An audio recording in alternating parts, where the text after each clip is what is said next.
This is the Business Growth Hacks Podcast, presented by Beefy Marketing. Here's your host, Andrew Brockenbush. What is going on, everybody? Welcome back to another episode. Allison, thank you so much for joining me today. Andrew, thank you so much for having me. Did you hear my intro? Did it come through? Could you hear it? Was it cool? I did. Of course, who can't remember something like Beefy Marketing? I know, Beefy Marketing. What a fun name. People, they always are like, they call us the Beefy Boys, even though we have a team of both men and women. They're always like, oh, it's the Beefy Boys, which is a lot of fun. And yeah, the reason I came up with the company name originally was like the whole Wendy's commercial, where's the beef? You know, I was like, where's the substance in marketing? That's what I want. Allison Williams, also known as the Law Firm Mentor, is the owner of two successful companies. She is the founder of Williams Law Group, a full-service family law firm, and Law Firm Mentor, where she provides business coaching services for solo and small law firm attorneys, helping them grow their revenues, crush chaos in business, and make more money. Allison, I'm so excited to be chatting with you. Me too. I can't wait to dive in. Yeah, so I'm going to start off with a bit of an icebreaker here. What common thing have you never done? So I'll start in case that's like a confusing question. As of a week ago, my answer would have been I had never played a round of golf. I had never played golf ever, which I think that's probably a relatively common thing. I think a lot of people play golf. But then last week I got voluntold I was going to be in a golf tournament, and I had never played golf in my entire life. I won a little poop emoji trophy that said, at least you tried, because I was terrible. But I had a blast. So I would say now I have to change my answer. What common thing have I never done? Would probably be either snowboarding or skiing. I've hardly even been around snow. I mean, I'm from deep South Texas. Like, it don't snow very often down here. So that is my common thing that I've never done. How about you? Man, so you took the one that came to my mind initially, which was actually skiing. So what common thing have I never done? I will say I've never ridden on a motorcycle. Oh, I am starting to learn how common this is every time that I, give the disturbed look when I say that my friend owns a Harley. And I pray every time she gets on it, and people are like, what do you mean? You haven't been on a motorcycle? So apparently this is much more common than I realized, and I have never done that. That's awesome. So I can't say that I've ever been on a motorcycle, but I've been on a dirt bike, which I guess that would be considered probably the same thing. Like, I don't know though. Like, I've never been on a street legal motorcycle. And I think so you've been on a street illegal motorcycle? Yeah. Like, a dirt bike is not supposed to be on the road, right? Like, it's supposed to be off road on the dirt, Correct. It's not like if you're riding your dirt bike in traffic, there's a problem. There's a problem. Exactly. Absolutely. So you have quite the resume, and I would love to kind of deep dive into kind of how you got where you are today, and kind of, obviously I only gave like a Cliff Notes intro of your immaculate resume. So how about I kind of take it all the way back? What sparked your interest in law in the first place? Oh my God, that is way back, because I am I'm not a youngster. So my interest in law actually started in high school. I was in American history, and I was tasked with prosecuting Christopher Columbus for war crimes. And so we had to research not only what our history books told us about that part of American history, but we had to kind of go digging for what would have constituted a crime at the time, and what constituted an unlawful taking of property, and all of that. So we did that research and ultimately put on the trial of Christopher Columbus, and I was the lead prosecutor. And it just so happened that my mother worked at the high school where I was a high school student. And in faculty meeting, our history teacher played snippets of the different students presenting their trial testimony. And several people came up to my mom afterward and said, oh my God, she's got to do this with her life. She's amazing. And of course I thought, people are saying that because they're nice. They're friends with my mom, and they want her to feel good. But later that actually turned out to be not so untrue. So I decided to pursue it, take a look, see if it was something that really fit with me. I never wanted to be a courtroom attorney. When I started out, I was a very shy kid. I had to grow out of that. But I did like the idea of the money and the power and the status that came with being a lawyer. So quite candidly, that's why I chose it. And here we are. That is so cool. So was it what you pursued right after high school, or did you do what like most college kids do and kind of like make your way into like what you should have done in the first place? Yeah, so I was always a very goal-directed person. I still am. It's kind of like once I decide what I want to do, I want to get there and I want to get it over with. Yeah. So unfortunately, I couldn't go straight to law school. You are required to pursue your primary education through college first. So, but it took me 2.5 years to get my degree in undergrad, and then I also decided to take another year. I was 20 when I graduated from college and was a little anxious about going out into the real world. So I decided to get a master's degree in corporate communications before I went to law school, but then I just went straight through. Wow, that's pretty impressive. Like that seems Mhm. I was not sure what I wanted to do out of high school. Like I was obviously like kind of entrepreneurial like my entire life. I told the story on one of my last episodes that one of my first ever businesses was I had gotten a rock as a gift from one of my teachers. She had went to some, I don't know, I guess like foreign place that I thought was crazy. She had brought these rocks back. They're these big, like fancy looking rocks. And a couple years later, I would like ride around like the neighborhood trying to sell this rock to my neighbors. And so like what a dummy. Like no one was gonna buy this rock from me. But that was like my first like entrepreneurial endeavor. And I've always found it difficult for me to like have a very, very clear path. It's like for me, it's like, ooh, what's next? Like I'm kind of like distracted by shiny things, like a little ADHD, I guess.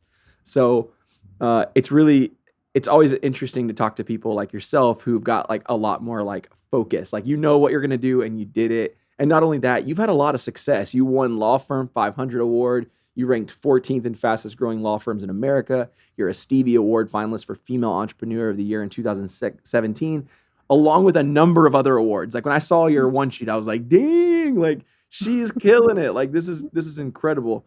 What would you say have been some of your secrets to the business growth that you've had over the last several years?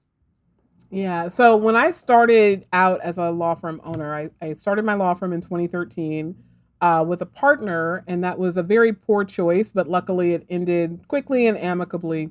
And then I was out on my own. And one of the things that I didn't contemplate, that I know a lot of lawyers don't contemplate, was actually how to create a business, right? The fact that you work in a law firm does not mean you are running a business. It means you are running a practice. That's why they refer Yeah. to it as the practice of law. And I had to acquire the skills to learn how to market and how to create sales systems to get consistent recurring revenue, and how to add the right people and how to manage and oversee those people with the right amount of structure, but also the right amount of freedom. And integrating all those new skills while trying to manage the lives and litigation of 50 people Mm. was not easy. And I was not good at it. So, candidly, it really was knowing what you don't know and going out and seeking help. So I had a pretty significant event happen. One week was kind of the end of a long series of overworking, and I was up to about 90 hours a week by that time. I had hired a series of people that did not work out, and by the time I let go of the third person, I said, you know what, I'll just do this myself. So I said, I'll come into work every morning at 6 a.m.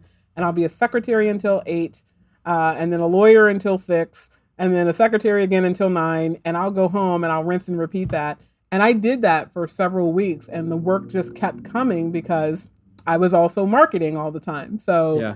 I was driving in a lot of opportunity, and I never wanted to say no to the opportunity because I was afraid that if I said no to a client or a prospect, that I wouldn't get the next one. So next thing you know, I have a very, very significant day where everything that I'm told is on my Friday schedule was suddenly canceled. And I was going to have a day in the office, and I was thrilled. And I just decided that I would work a little bit later on Thursday night so I could actually go home and get a good night of sleep. And my night of sleep kicked off a little early when I fell asleep driving and almost hit a guardrail. So that was kind of the wake up call I needed to say that working harder is not working. And Yeah. decided I needed to get someone who knew what they were doing to help me figure out how to run this business. And I did. I started working with a series of different business coaches. Very quickly was able to take myself from $0 into a multi-million-dollar law firm in 3.5 years. Was able to get myself out of the day-to-day operations grind just to be the leader of the company. And from there, I was just so satisfied with what I had created. I was happy with the law firm. I had great people on my team, but I was not fulfilled just being an owner. I needed to be in the trenches of work. And so I started the coaching business and decided I would help other lawyers do the same thing. That is incredible. I appreciate your vulnerability in your story because I don't think a lot of people are willing to like be open with the fact that like it sucks sometimes as a business owner, as an entrepreneur. I think that that's like a lot to own, and there's like a lot of vanity metrics that come with being like a CEO and like a boss babe and all this. And it's like, Mhm. hey, it's like there's a lot of like crap that comes with this as well, right? Like that people aren't always open to talking about. I want to go back for a second. There's actually a couple things that you talked about that like got my like, wheels turning a little bit. Like we won't deep dive, I don't think, into the conversation about your split of your business partnership, but I do want to ask you this because I've actually gone through a partnership split myself in a printing company I owned. And I remember the pivot from that was pretty challenging, like, and it was the same thing. It was pretty amicable and there's a lot of respect there, but it was still like, oh, like what now? How do we move forward?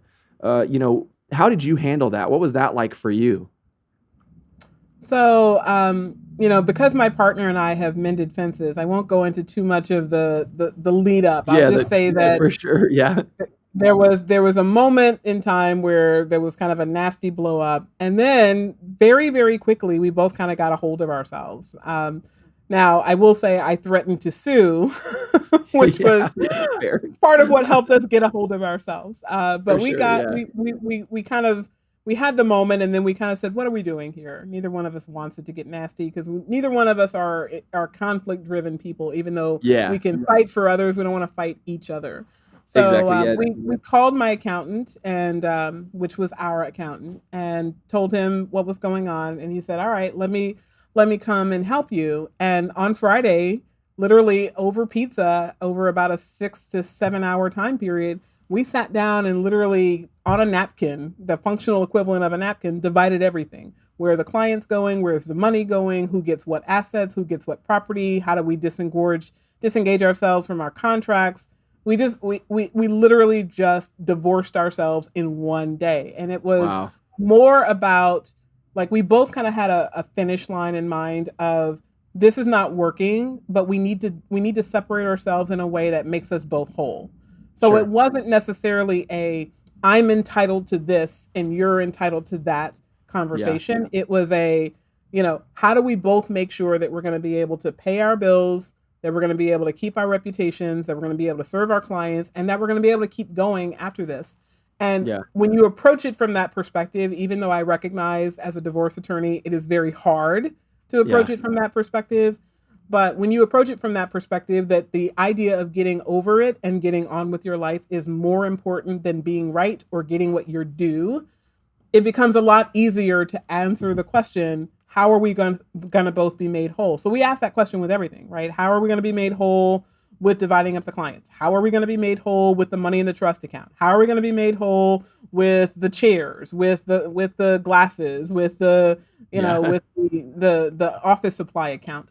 And then, having our accountant there was really helpful because he was able to say, now, if our goal is to keep you both whole, what I would recommend is partner take this, and Allison, you take that, right? So it was never about who brought it in, or who was the one entitled to take it on, because there were legal remedies that either one of us Sure. could have asserted to get what we wanted, but our goal was to get it over with as fast as possible and still be okay. So there are some things I conceded that I know I would win in a courtroom if I Yeah. went there, but I would have to take time, energy, effort, and money I didn't want to spend. So with that, we were able to kind of get to the punchline.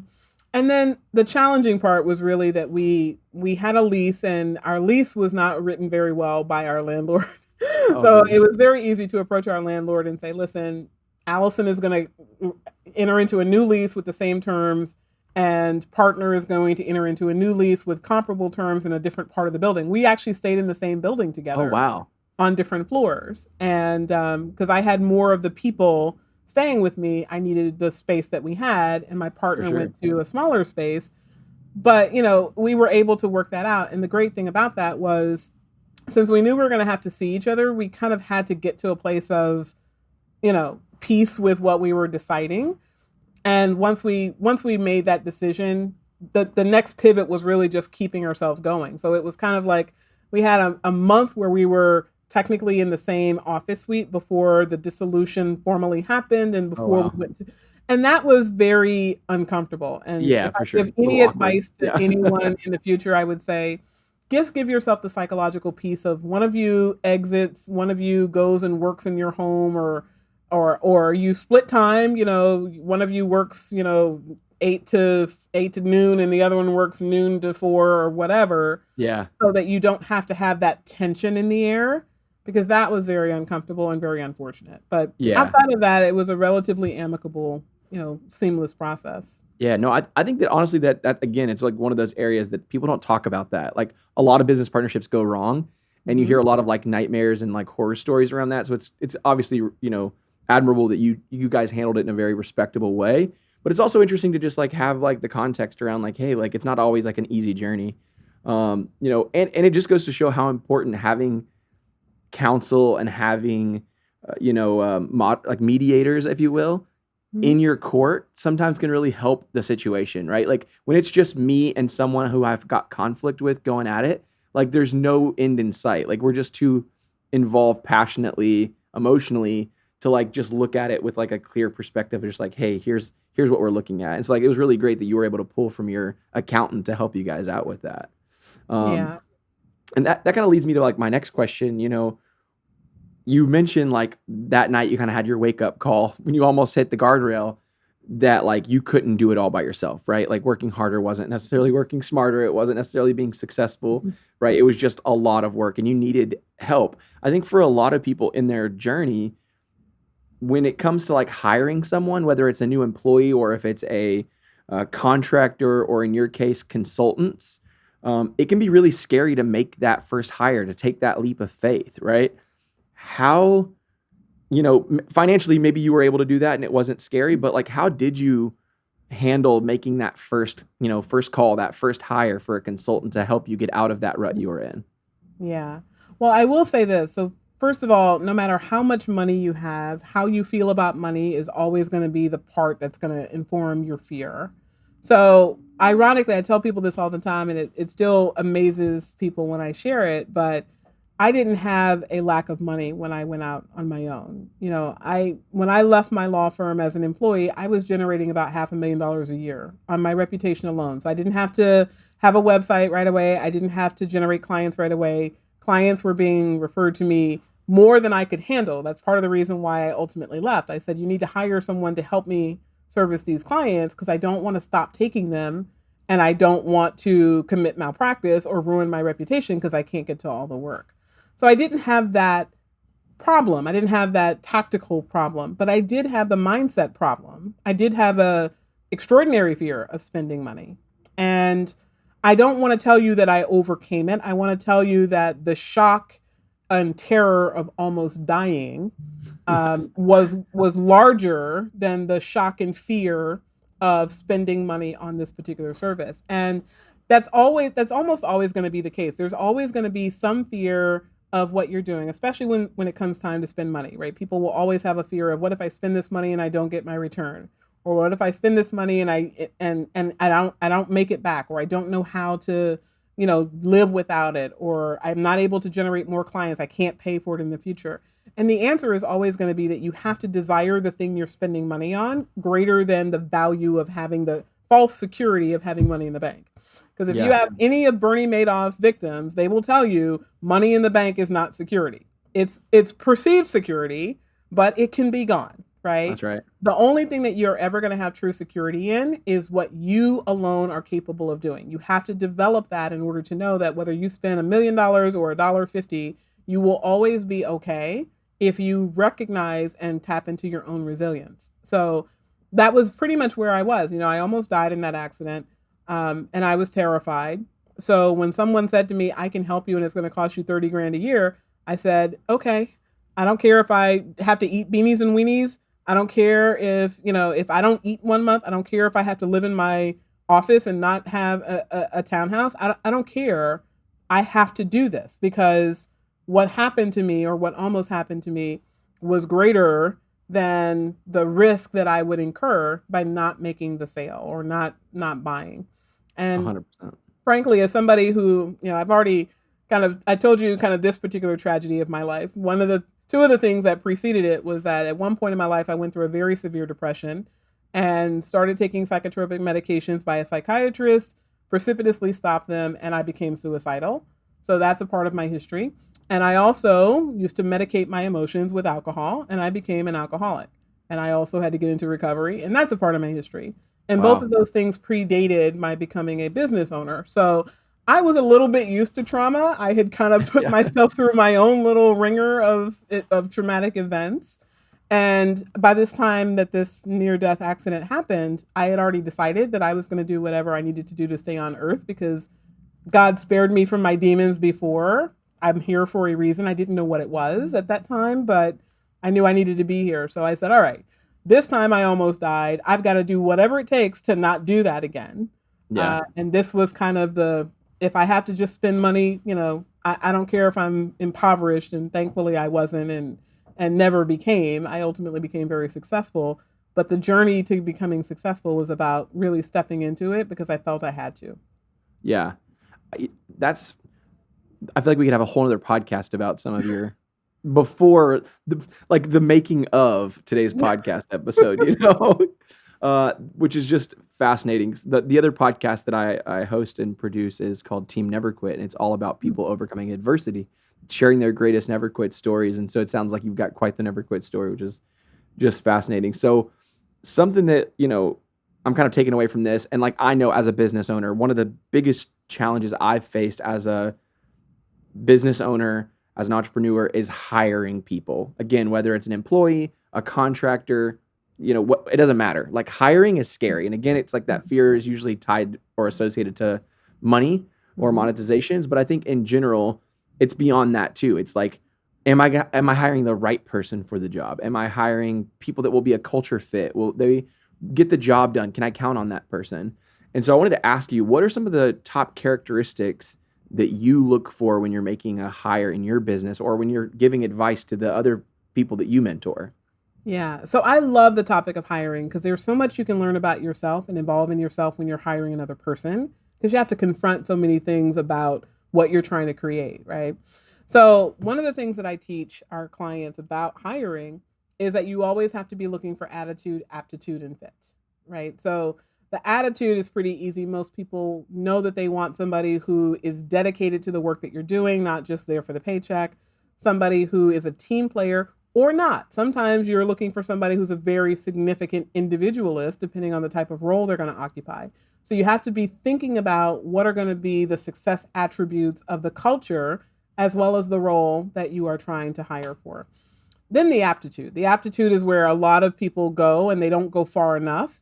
But the aptitude is, can they do the job, right? What are the key things that you have to do? And when it's time to look for aptitude, do not ask someone if they can do what you need them to do and expect that you're going to get any answer other than, of course, because the person is trying to get the job. So Yeah, I always tell exactly. people, you wait to hire until you're desperate. And then you say, I need somebody who can type 90 words a minute. Can you type 90 words a minute?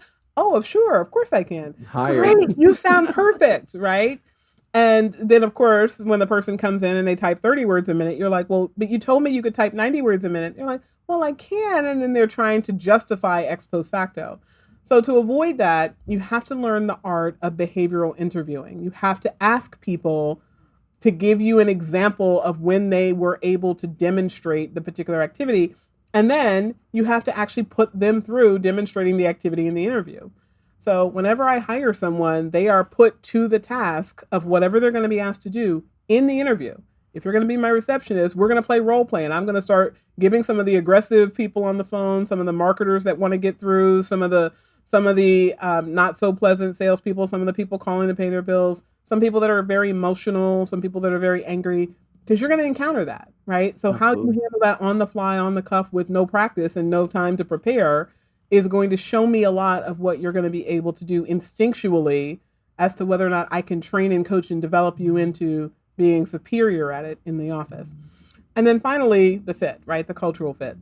It's really, really important that you hire a person who has the right type of personality for the personality of your business. And what I mean by that is not necessarily that everyone has to tell the slapstick joke or everyone has to have a very pristine way of communicating. You can have different personalities, you can have different humans, but if you are creating a very stiff, professional, corporate environment, the person who is very casual and laid back and lackadaisical does not fit with you.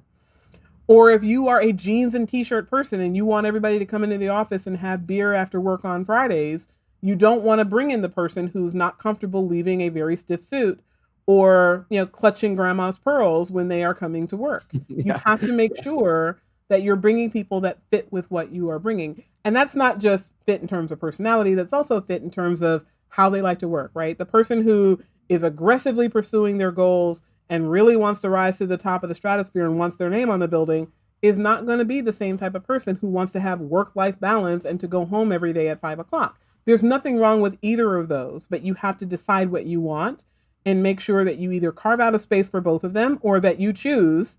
And when you choose, that you're very clearly communicating that about your culture when you hire people in so that you can test for that fit before you get them here.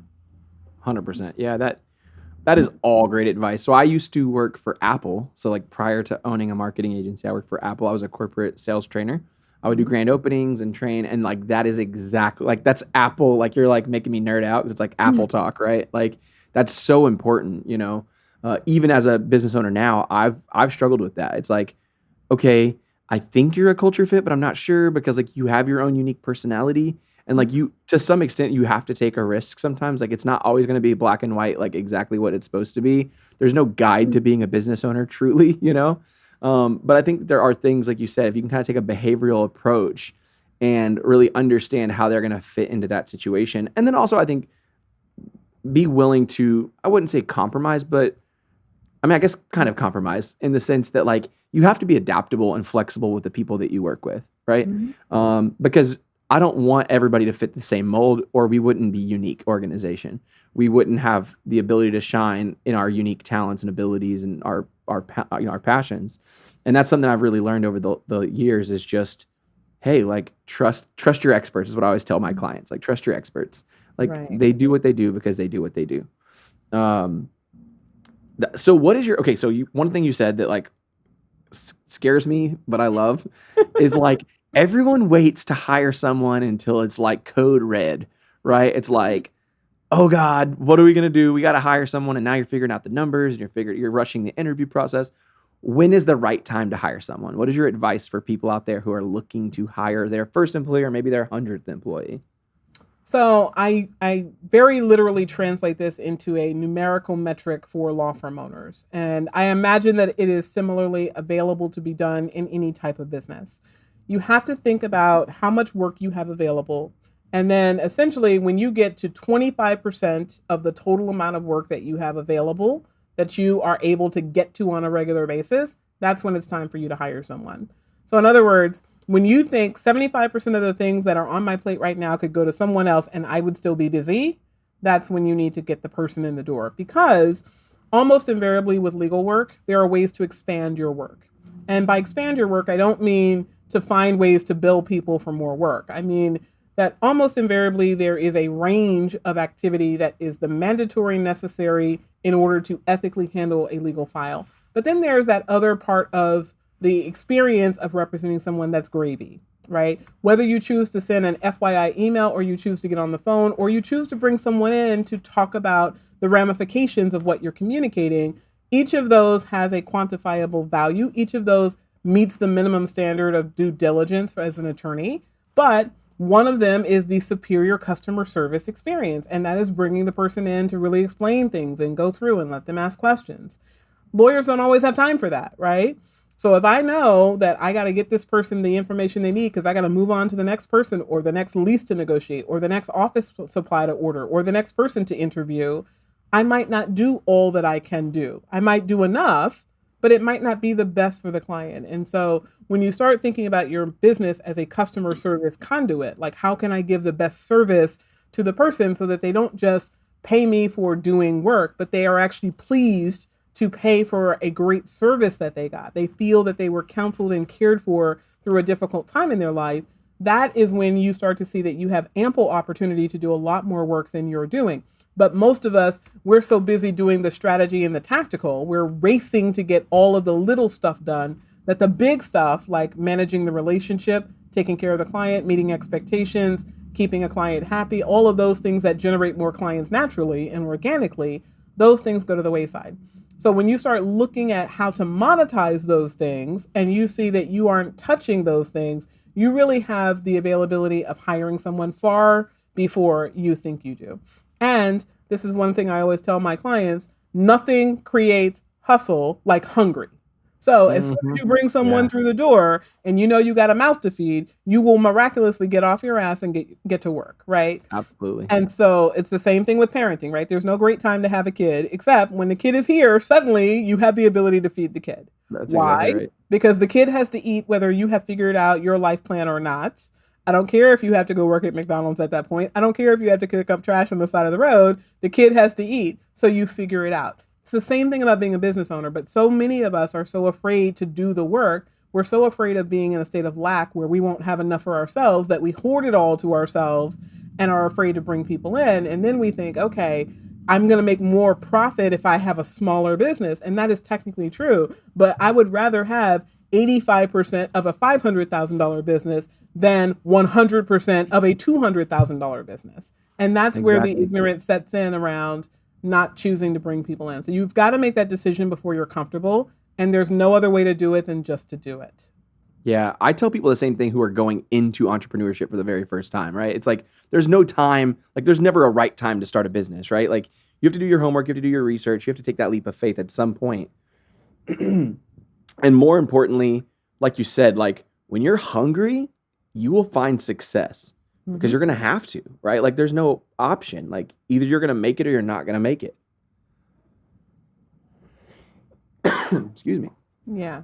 So we've talked a lot about, you know, the fear of money, right? Like the fear of money holding people back from hiring people, the fear of money from getting your first consultant, the fear of money for growth, whatever it may be, right? Like money is always the fear. I feel like it's related to marketing, it's related to sales. It's always like, you know, money is the root of all evil, whatever. You know, I don't believe that, but I do believe that it does create a lot of, you know, unique challenges in someone's business. So I want to talk about that for a second.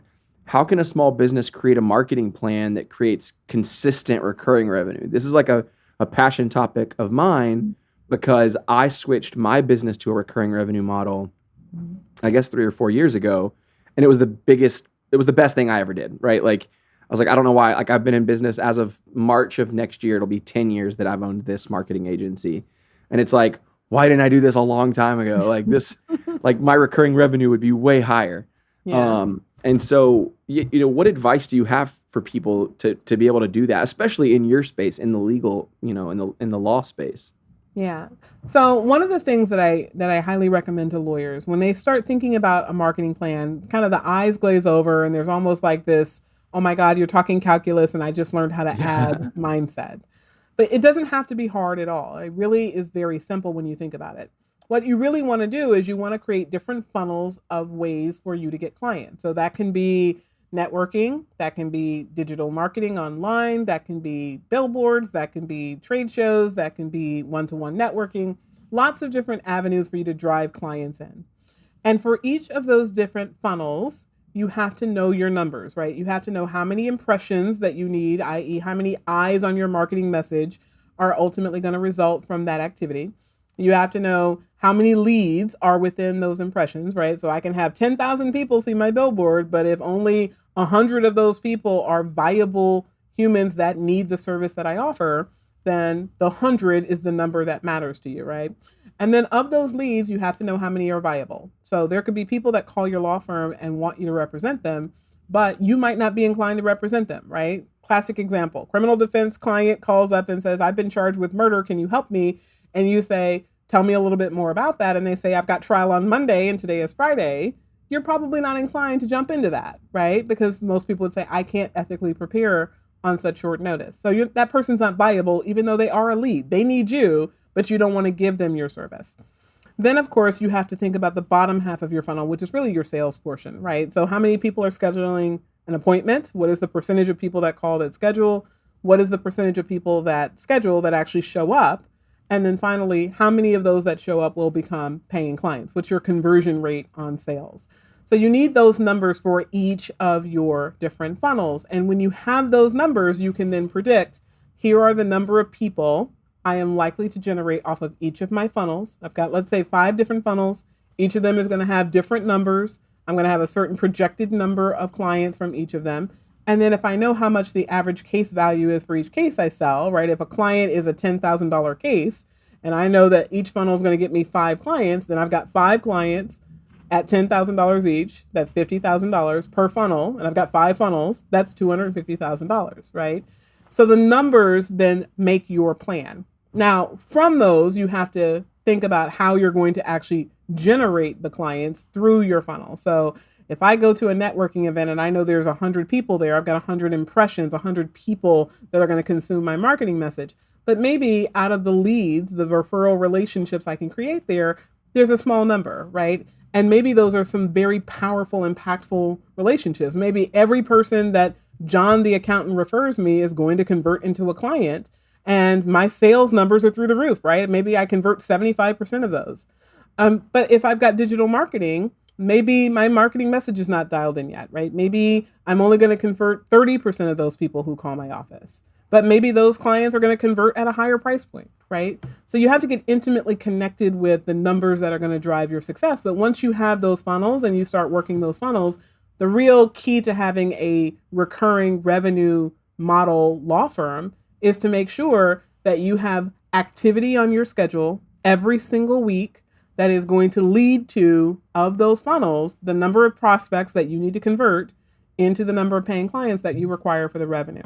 And if you start thinking about that way, if you start thinking every time I do an activity, this is the likely result in terms of the number of people to call, the number of people to schedule an appointment, and the number to show up and ultimately convert, then your plan actually has some meat on the bones, right? It's not just kind of a, I want this much money at the end of the year, but you actually have activity that makes sense for you to be doing to lead to that income. Yeah, that is gold. Like everything she just said, take it, write it down, rewind, take it back. Because I tell people all the time, and I'd say more than half of the episodes that we've had, we talk about how important it is to not only create a plan, but to know your numbers. Like those are the two most, in my opinion, the two most important things you could do in your business and do for your business. You know, knowing what your lifetime value is of a customer, knowing what your customer acquisition cost is, knowing what funnels are producing what kind of, performance. Like I talk to so many companies in the marketing business that have no idea. Like I'll say, hey, what's the average client worth to you? What does it cost to acquire a client? What happens if you don't get 5 new deals by the end of the year? Most business owners cannot answer those questions, which is a massive opportunity, right? And it's sad, right? And like you wonder why, the majority of businesses don't succeed in America. It's because you don't have a plan.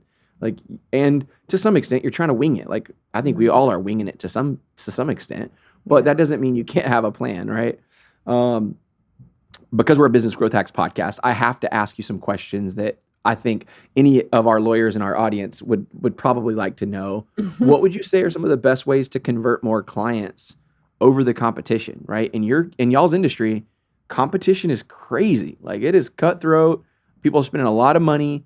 I just had a meeting with a lawyer this morning, and I was like, hey, you doing any TV ads? He's like, no, that's a different kind of money.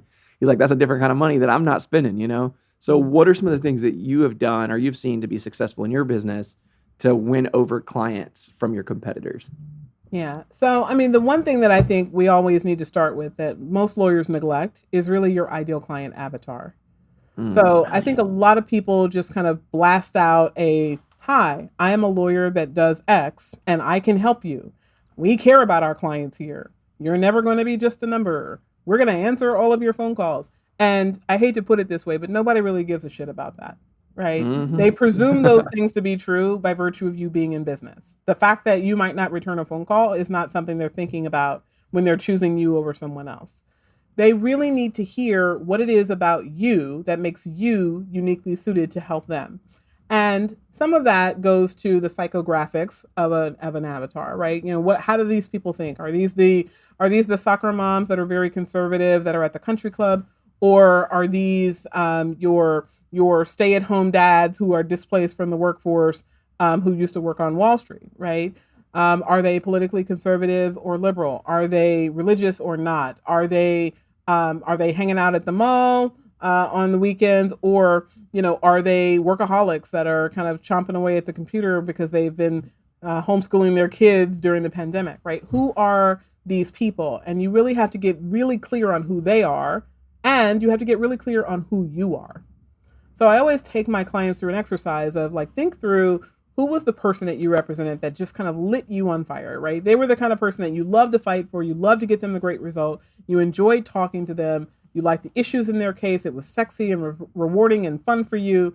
It really tapped you into why you became a lawyer in the first place. That is the person that I want you to build your marketing messaging around. Have their person's face in front of you when you are writing copy, when you are, outsourcing copy, right? When you're talking to someone else about that person, that really needs to be super clear. Once you do that, it becomes a lot easier to convert people, because when they come to the office, yes, they need to go through an appropriate sales process. You need to learn how to sell. That's always going to be a key to being able to effectively convert people. But even as your team is talking about you, right, they can talk about you in a way that you can't talk about yourself. So you have got to get them inculcated with the culture of who you are, so that when you're talking to someone, they will immediately know, yeah, this person is for me, right? This special needs attorney is a special needs attorney because their child has autism, just like me, right? Or this criminal defense attorney was falsely accused of something in their youth and it could have derailed their life. And they understand what it is to be falsely accused of something, and that's me, right? You need to have something that is the hook between you and your client.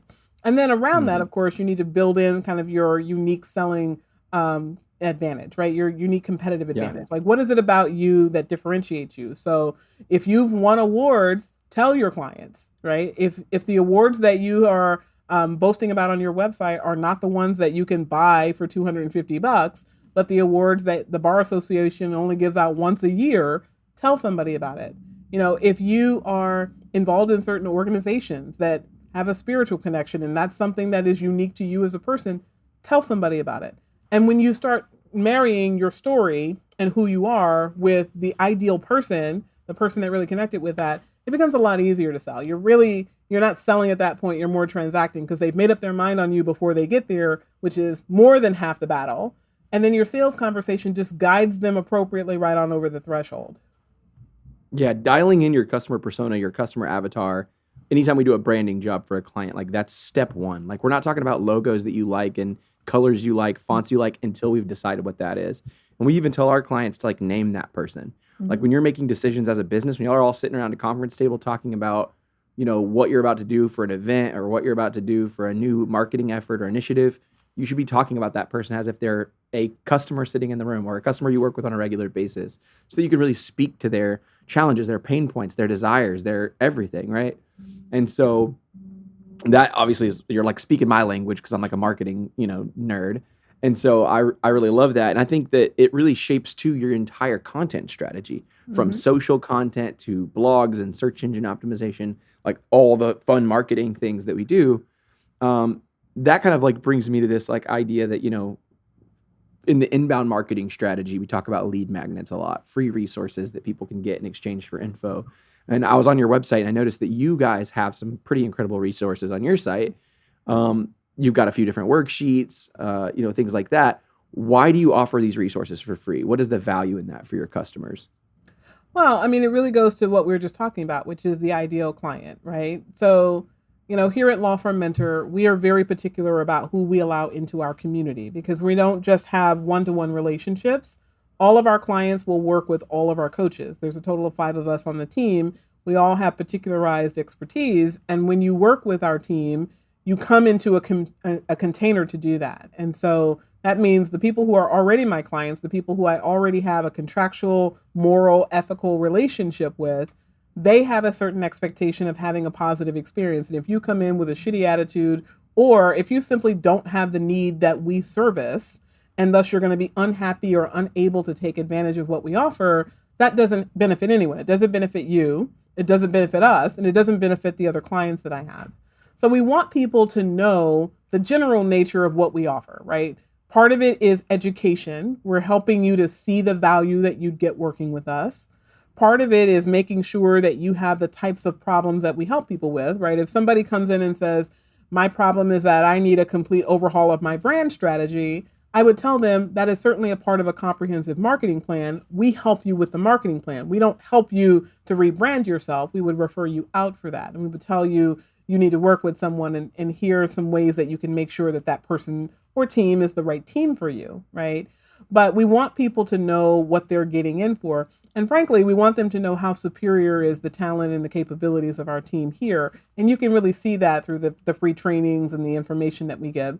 And then once we get those people into our orbit, we're very candid about this, right? We want you to know that we want to help you if you have the problem that we service. So we're going to be reaching out to you, and we're going to be offering you more trainings and opportunities to learn more from us. And we're going to ask you directly in our call to action. If you have a problem, let us have a conversation with you to see if we're fit to work together. That's so cool. I love that you've done a lot to not only self-qualify clients, because I think that's so important. A lot of business owners talk about how, oh, I get so many form requests and they're just not a good fit and they're wasting our receptionist time. It's like, well, then put the processes and systems in place so that the person kind of self-qualifies. Am I a good fit or am I not a good fit? Which goes back to that brand avatar. If you don't have that, that's why you're not thinking about doing it, because you don't know who your ideal client is. Right. You don't know. You're just hoping that somebody calls you and, signs up. Right. Have paychecks. So they're qualified. Yeah, exactly. Which I think at the end of the day, like a lot of us, especially in the beginning, early days of entrepreneurship, I think we all do that. Like I know early Beefy, I was like, do this for free for a chance for promotion? Like, absolutely. Like now it's like, I am very selective about like pro bono work because I'm busy and I want to be able to deliver the same amount of value to my clients that pay me the smallest retainers to the highest retainers. And the only way I can do that is by protecting my time, which means I can't always do work for free. Absolutely.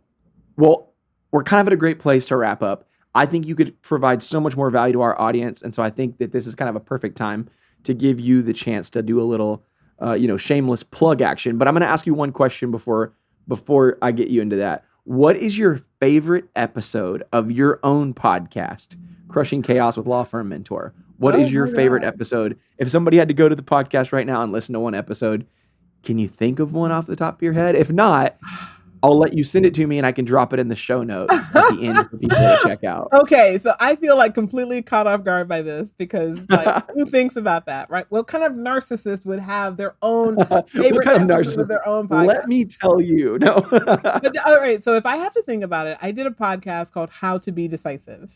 And that is probably what I would consider to be one of my, not one of, it is it is definitely my favorite episode, because what it does is I think a lot of us as lawyers in particular, as law firm owners in specialization, but really as humans, I think people get into a cycle of saying, I've got to think about it. And they spend so much time, circling the wagons, thinking and thinking and thinking. They don't ever go into a strategy session with someone and say, what information do I truly need to make this decision? And the number of people that have kind of spun around, round and around and around, right? They will say, oh yeah, I've been following you for 2 years. And my response is, well, let's assume that you had actually been smart enough to come up with the criteria you needed to decide on a coach before this 2-year time period had elapsed. How much more successful would you have been by now if you had started this journey 2 years ago? And that's not to demean the person, right? Because I will acknowledge that I've done it. And I give examples to my clients all the time of some of the stinking thinking that I have myself. But if you don't have a framework for what you need, then data comes at you and you filter it through the lens of what you already understand. The problem is I'm selling you something that you don't understand, because if you understood it already, you would have been doing these strategies yourself to get yourself to the success that you need. So that lack of information, that knowledge deficit, oftentimes, especially for lawyers, will stop them from making a decision. And they'll say, I don't know if this is the right answer, even though I'm hearing things that resonate with me. And what I always do when we have those kind of conversations is say, well, let's stop and pause, right? What is the information that you feel you need in order to make this decision? Like, what are you going to base this decision on? And almost invariably, they can't give me an answer. It's almost like the porn answer, right? I'll know it when I see it. And here's the thing. If you haven't bought coaching before, you won't know it when you see it, right? You'll know if somebody can give you a snazzy answer, or if you're just in the buying mood at that point. Or my personal favorite, I tell you the price point, you get sticker shock, and then you go sleep on it, and then the next person finds you before you come back to me, and they tell you the same price point or a higher price point, and you're now psychologically prepared to spend it, so you go buy it there, right? That's what a lot of people do because they don't go in with, this is what I need to know in order to make the decision. And if you do that and you learn how to be decisive, you can make decisions faster. You can get to a yes, or you can get to a no, or you can get to a yes and it's the wrong decision, but you can recover from it that much faster because you have a framework for what you need to be successful. And that's how you fuel growth. That's how you get there in a year, 2 years, 3 years, instead of 10 years, 15 years, 20 years. And people just have to learn how to embrace that. So that's the reason why I was so happy with that particular episode. Well, I am definitely going to listen to that episode, and I can think of a few other indecisive people in my life that I'll send it to, me included. So don't worry, like I'm taking the fall too here. Okay, I am guilty for sure for being over analyzation. Like I overanalyze everything. I want to okay, if we do this, let's create a spreadsheet, let's do a whiteboard, and it's okay, dude, just let's get to it. So. Well, I have had a blast chatting with you. I think that there's so much value you can offer my community. I think there's a lot of value that you offer, especially in your industry, the lawyer community. And I've got several clients who I'm going to send this episode to because they're lawyers, and I think that they can take a lot away from this and what you're doing at Law Firm Mentor. So without further ado, I'm going to give you the floor to promote anything you have going on. Tell people how they can support you, or they can follow you, they can find you, all that good stuff. All right. So shameless plug. You can always find us on our website at lawfirmmentor.net. That is .net.com is not the answer. It is .net. And I'd like to tell you about something that's coming up called Marketing for the Masters. So as I said earlier, whenever someone says, hey, I want someone to build my website or rebrand my business, I always tell them you need to be working with a professional marketer to do something like that. I would refer you to someone like Andrew. But in terms of being able to get to consistent recurring revenue and learn how to make marketing into an institutionalized practice in your business in a way that does not require you to spend money every time you want more clients, you have to learn how to ultimately create a recurring revenue model in your law firm. And we help people do that at our upcoming retreat called Marketing for the Masters. So check that out. You can go to our website, learn more about it. You can always talk to a growth strategist on our team. And again, that can be found at lawfirmmentor.net. That seems like a no-brainer. Who doesn't want recurring revenue? Come on. I have had such a blast talking with you, Allison. Thank you so much for taking the time to talk with me, talk with our audience. I'm gonna ask you one more question. It'll be the last one, I promise. This will wrap it up. What is one business growth hack? What is one thing, if you could leave our audience with one little golden nugget, what would that be? Well, I am known for helping lawyers to grow revenues, crush chaos in business, and make more money. Emphasis on crush chaos. And the way that you crush chaos in any business is to systematize everything. And so I'm a big proponent of learning how to not only create systems, but also creating a culture of systems so that everything is done the same way, uniformly, with the high quality that is required for your profession. Systematize your business. You'll never regret it. Hallelujah. I believe in that. I did it for myself a few years ago. Best thing I ever did. Allison, thanks again. Have a great day. You too, Andrew. Thank you for listening to another episode of the Business Growth Hacks Podcast. Be sure to subscribe wherever you get your podcasts so you never miss an episode. To get more marketing tips and tricks, follow Beefy Marketing on Facebook, Instagram, and YouTube at Beefy Marketing. And to take your business to the next level, check out our website at www.beefymarketing.com.